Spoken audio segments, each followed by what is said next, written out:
The old story stirs. Again, but this time the whispers are different. Guillermo del Toro, a weaver of dark fairy tales, takes up the thread. He promises not a jolt, not a scream in the dark. He offers something else, something deeper. He tells us his Frankenstein is not a horror movie. It is an exploration, a journey into the heart, a tale of fathers and of sons. This is a promise of sorrow, perhaps, of beauty found in unexpected places. The familiar monster, now seen through a new, perhaps kinder lens. We stand on the cusp of autumn, 2025. Netflix prepares to unveil this vision. The air is thick with anticipation. Del Toro, a master of sympathetic monsters, has long dreamt this dream. He has spoken of it for years. Now the dream takes form. It breathes. It walks. He insists, "I'm not doing a horror movie, ever. I'm not trying to do that." The words echo. They challenge our expectations. They invite us to look beyond the scars, beyond the legend of terror, to find the pulse of an incredibly emotional story. The stage is set not for fear, but for feeling. Del Toro's pronouncements at Cannes were clear. Oscar Isaac steps into the role. Victor Frankenstein, not just a mad scientist, but a man, a creator, perhaps a father. The recent trailer released during Netflix's Tudum event gives us glimpses. We see him on a ship adrift in the desolate Arctic. His words hang heavy in the frozen air. "The memory of my evils should die with me." This is not the boast of a triumphant god. It is the confession of a broken man, a man haunted by the consequences of his own brilliance, his own ambition. He is the architect of a new life, and it seems the architect of his own profound sorrow. The footage shows his fervent work. The laboratory, a crucible of forbidden knowledge, lightning cracks, a spark of stolen fire. And then, the admission, a simple, devastating phrase.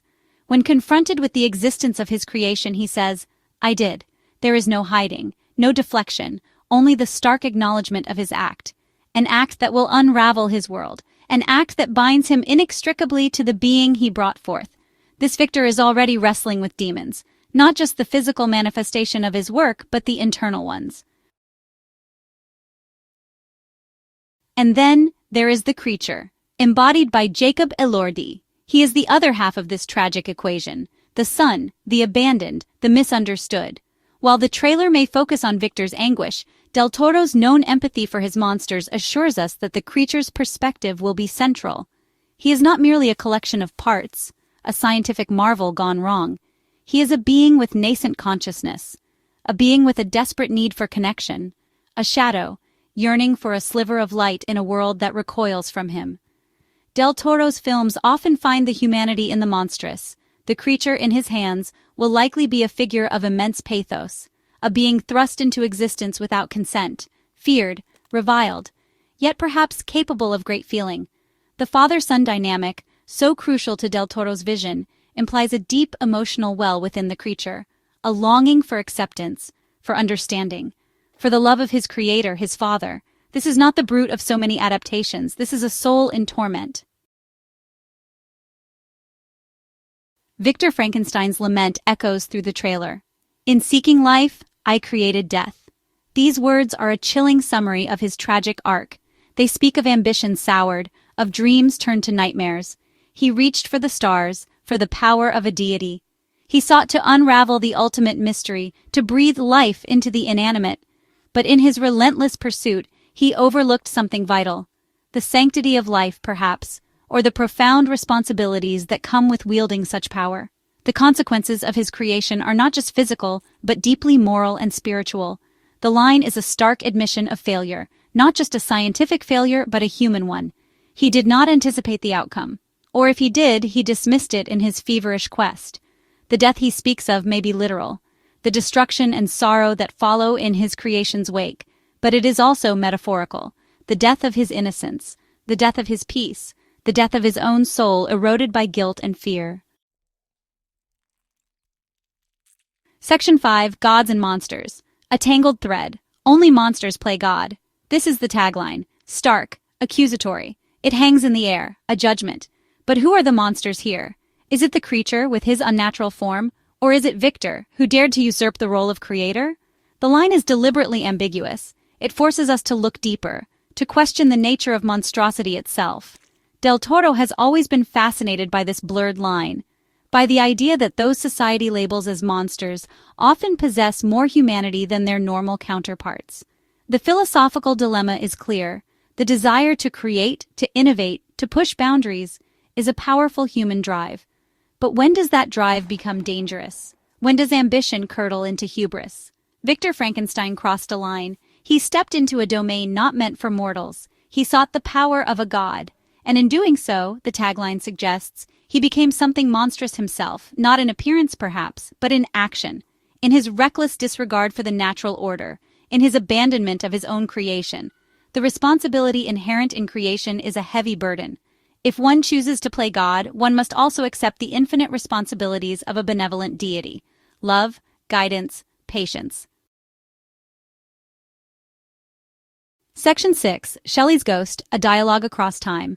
Mary Shelley's novel, born from a dark and stormy night, remains the bedrock, a foundational text of science fiction, a profound meditation on creation, ambition, and societal rejection.